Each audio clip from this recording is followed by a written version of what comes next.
राम अतर्क बुद्धिमन वाणी, मत हमार अस सुनहु भवानी।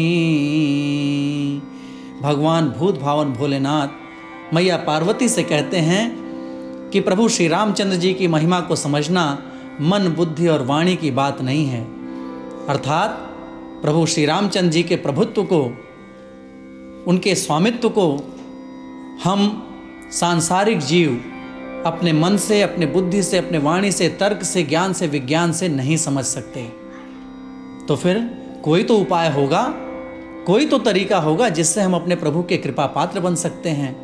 तो भगवान श्री रामचंद्र जी के सामीप्य पहुँचने का, उनके कृपा पात्र बनने का उपाय भी स्वयं रघुनाथ जी ही सुझा रहे हैं। और ये कहते हैं कि सब कर ममता ताग बटोरी, मम पद मन ही बांध बरी डोरी। जो अपने मन की डोरी को मेरे श्री चरणों में, मेरे कमलवत चरणों में बांध देता है, जो अपने सारे क्रियाकलापों को मुझे समर्पित कर देता है, मुझे अर्पित कर देता है, ऐसे भक्त को मैं शीघ्र ही प्राप्त हो जाता हूँ और वही मुझे समझ सकता है। सोई जानहि जेहि देई जनाई, और जानत तुम ही होई जाई।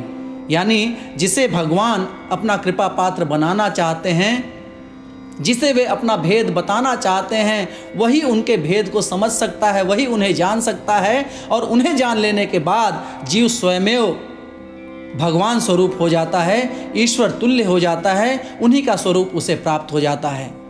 और इसका स्पष्ट उदाहरण हमें श्री रामचरितमानस जी के केवट प्रसंग में देखने को मिलता है। केवट कहता है कि राम जी का मर्म मैं जानता हूं, मैं आपका मर्म जानता हूं।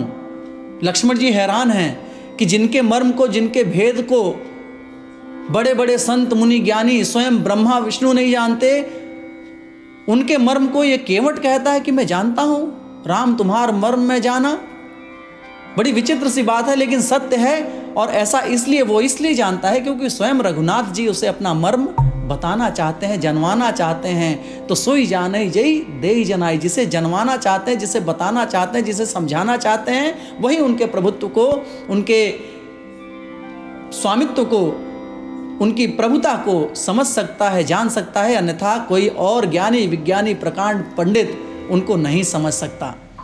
तो उन्हें पाने का एकमात्र तरीका यह है, उनके स्वामित्व, उनके नज़दीक पहुंचने का, उनका कृपा पात्र बनने का एकमात्र तरीका है कि हम सब करे ममता ताग बटोरी, सब तरफ से अपने मन को समेटें और श्री रामचंद्र जी के कमलवत चरणों में मन को लगाएं। और यही उपाय भगवान श्री कृष्ण जी श्रीमद् भगवद गीता में, गीता के अध्याय 10 श्लोक 10 में बताते हैं कि येषाम सतत युक्तानाम भजताम प्रीतिपूर्वकम, येषाम सतत युक्तानाम भजताम प्रीतिपूर्वकम ददामि बुद्धि योगम तम येन मामुपयान्ति ते।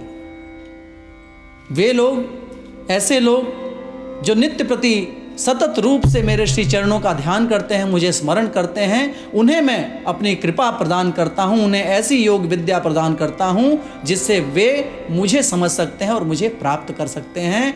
तो श्री रामचरितमानस जी में स्वयं भगवान श्री रामचंद्र जी और गीता में स्वयं प्रभु श्री कृष्ण जी अपने सामीप्य पहुँचने का, अपने कृपा पात्र बनने का उपाय बता रहे हैं। तो आइए उनके बताए हुए इस रास्ते पर चलते हैं और अपने इष्ट, अपने आराध्य, अपने प्रभु के श्री चरणों के थोड़ा समीप पहुँचते हैं और उनकी कृपा, अहेतु की कृपा प्राप्त करते हैं।